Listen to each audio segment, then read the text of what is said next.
And I'm like, yes, I am. And I own that and I receive it and I accept it. But even if one day he's like, changes that, let's say something triggers him and he's just like, you're not my best friend, I don't trust you anymore. And I'd be like, I'm so sorry about that. Like, what's going on inside of you? Because in the deepest places, if I'm centered in myself, I see that this person who I love, who sometimes also mirrors that love, is in a space where they're in fear or maybe they're not loving themselves. And if I don't feel centered, that trigger is going to trigger me and drop me into their drama with them. And then next thing, I feel unworthy. No one loves me. So that's kind of what I'm talking about with being in our empowered position of centeredness with Source is going to help us. Our worth is right there. It's always here. The light is always here. But some of us go and shut the blinds and we go in the dark room and we sit in there and we say there's no light. And so this is in essence remembering that we choose to open the blind to let the light in, to receive, but we don't feel like we're not good enough if we don't have blank. Clients, the job, the partner, all of that is just a reflection of our beauty, of what we as goddesses and creatresses are creating in our life. Were you trying to say something to me, Amnon? Or did you just cough? No. Okay, I thought you were trying to say something to me. Let's see. Okay, here's another thing that was kind of in alignment with what I was talking about that she says. When we were taught as children, and most of us were, that our value lies in what we do as opposed to who we are, we automatically switch to a masculine psychological mode of doing.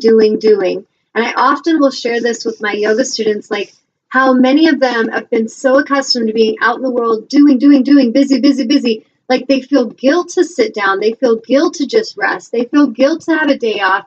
And some of them will not even take that day unless they become sick. Okay, I'm sick. Now I have the right and permission to rest. We don't need to get sick to have permission to rest. You just need to take it and know that you deserve that. And there's plenty of time, there's plenty of money, there's plenty of goodness to take in what you need and to rest when you need.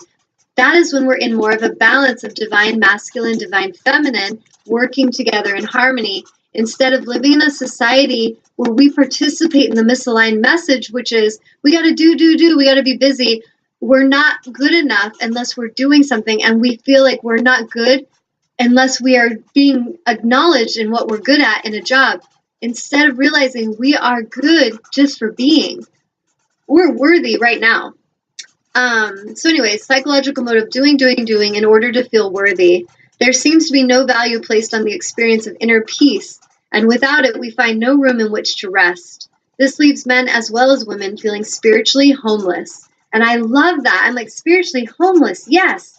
The experience of inner peace not being acknowledged in our society as being as important. I feel like that's changing, by the way.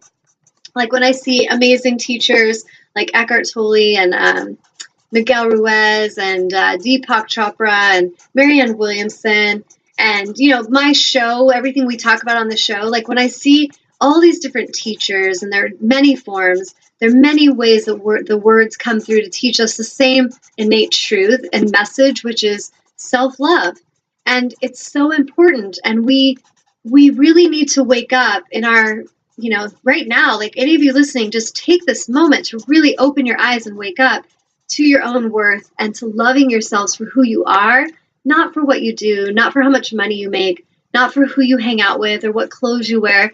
All of that is so superficial. It is not ever going to create a sense of deep worth in you. But we could keep on shopping and we could keep on charging up our credit cards. We could keep on trying to, you know, date new guys or new women. It's really, what do we feel about ourselves? And that is where we start. And as a healer, that's why my heartfelt message and my heartfelt passion is working with any of you who are ready through soul coaching, through my yoga teacher training, through our angelic work clearing, all the workshops that I teach, the yoga classes, all of it is a way that spirit moves through so that we can work together in helping you clear all that old cellular memory, helping you tune into inner child and reconnect and just awaken to your divinity, awaken to your full potential. And that's really what my passion is. That's what I am here to do for those who are open. And I do it with joy, and I do it in fun. It's not from a desperate place, and it's not because I need to be redoing any of this to be worthy enough so that I believe I'm worthy. I am worthy now, and I know that. And that's my hope, is that I can kind of light that fire in each of you so that you realize you're worthy as well. And how would you live your lives differently if you really believed in your worth compared to when you feel like you're nothing? How does that choice stimulate your life? When we're creating from fear as opposed to creating from love, it's a very different creation. Were you chiming? I was chiming. I thought so. Jen is asking, how can we as women feel less responsible for our loved ones' happiness? Good question. Here's what I feel is, as a woman, it's our innate truth to feel compassion. Like, I feel women in our essence, the divine feminine, is compassionate, it's receptive, and it's nurturing. And so we're going to always feel that inner healer, teacher, nurse energy towards those that we love. So I don't feel like it's about turning that off, but it's at a level of, how do I, as an aligned one who loves myself, how do I also stay in a space of love where I stay centered and I can respond in love to those I care about, but also it empowers them to find that love within themselves.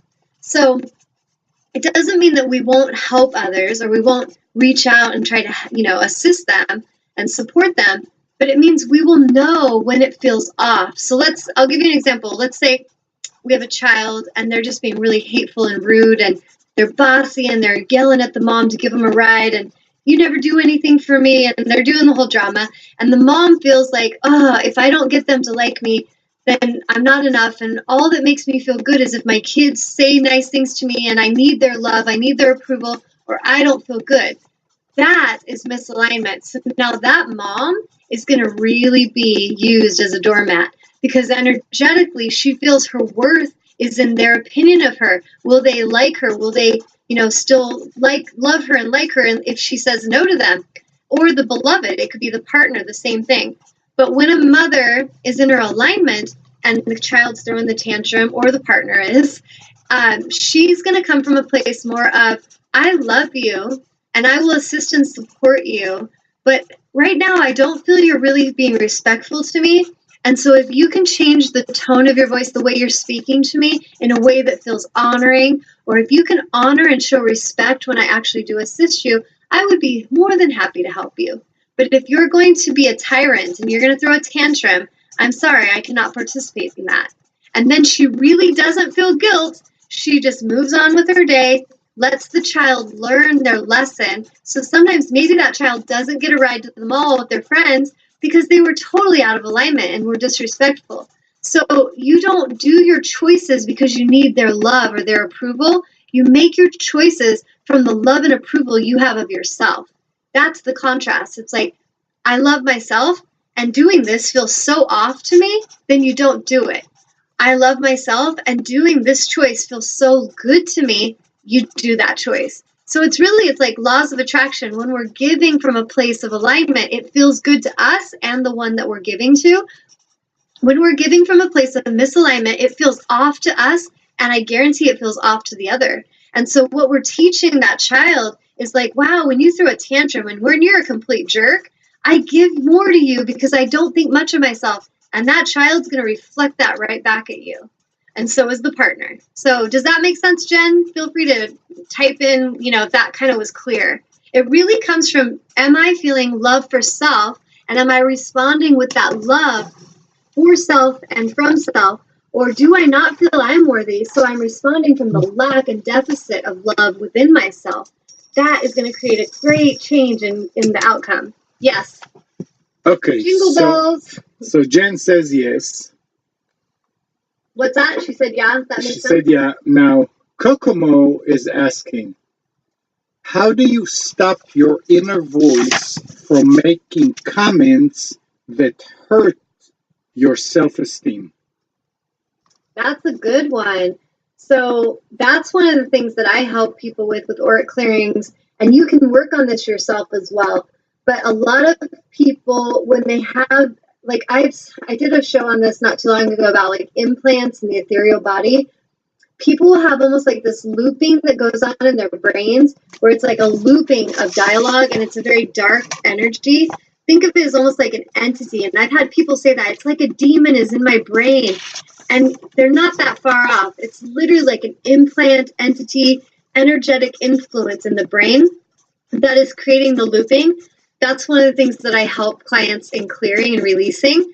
On your own, what you can do with awareness is you can start to catch that voice and just go, whoa, what is that voice? Like, that's not my voice. And you start to disconnect and disassociate from the voice. So it's in a sense, it's like, imagine you're a human and it's like you have something hosting in your energy field and it's talking, telling you to like kill yourself. I've had clients say this to me, like, the voice was telling me to kill myself, and it's really dark and it scares them. That first thing you need to do is to connect and realize that is not me. It is like an energy that is inside and trying to influence me. And what I like to help clients with is clearing that out of their energy field permanently, because it can actually create a lot of damage and destruction if it's not addressed. And if we don't have awareness, we can get to where we actually start to believe we're the voice. And we start to have issues where we become that dark voice and we think that we're against ourselves. So one of the things that I would encourage you is, as soon as you notice that voice comes in, you tune in and you check in and realize that is not my voice, that is not me. And then you tune into your higher self consciously. Okay, higher self, what would be a more healthy thought about this? And if you really feel like you're stuck, call me, schedule an appointment, or call a healer you trust and schedule an appointment. Because sometimes, I was just talking with, who was I just talking with? One of my clients yesterday. She was talking about, she wants to come and see me again for a clearing soon. And she had one a few months ago. And she was like, I just was talking to this guy and he made it kind of make sense for me of why we go to different healers or why we work with coaches. And she said, what they said was, if you think about anybody in their life, like you look at a professional basketball player like Michael Jordan, or you see like Tiger Woods, who's a great golfer, or maybe some CEO of a company, and every one of them, they work with a coach or a mentor. Every one of them. Michael Jordan had how many coaches in his life that can help push him and help him expand beyond his comfort zone, help him to see his potential in a way that he can't see yet, and help him to also see where his weaknesses are, where his vulnerabilities are, and where he's holding himself back. And so the way I look at what I do as a healer is I'm a mentor and a coach, a soul coach. I call it soul coaching for a reason, because I'm helping you to connect to your divinity and helping coach you into your greatest potential, your greatest expansion. And it takes honoring that and realizing that sometimes we're doing the best we can, but it sometimes makes sense to bring in the coach that can see what we're not seeing. Sometimes we're so in our funk, we're so in the drama of our relationship problem or our financial struggle that we can't see beyond it. And a mentor or a soul coach like myself will come in, and we're not involved emotionally, so we're very neutral, and we can observe in a bigger, expanded way to help you connect the dots in a way that maybe you weren't able to by yourself. So I think part of it's like looking at part of self-worth is, do I love myself enough to even allow someone to help me, and to value that help, to value those soul sister groups, and to value the yoga classes, and to value the healing sessions, because these are modes of healing and expansion that are there for us. But if we don't feel we're worthy, we're going to put them last, we're going to procrastinate. And so if you feel like you can help address those issues on your own, go for it and do it. But it's just going to take awareness, constant awareness. And even when you work with a healer, one of the things I'm going to tell you after a session is, okay, you're feeling a lot more awesome now. You're feeling shifted. Your energy's at peace. You're more at ease. You're attracting like a magnet all the good. But stay aware. Stay awake and aware, because you could go home and that beloved comes in ranting and projecting, and it can trigger you right back into your pain. Or you can catch it and observe it and go, whoa, I'm going to choose a happier thought instead of choose that destructive thought that makes me feel bad. So I hope that made sense. And I was going to actually call my beloved down here. So if you want to come join us, William, and chat for a minute, we're just on a roll there. Did that make sense?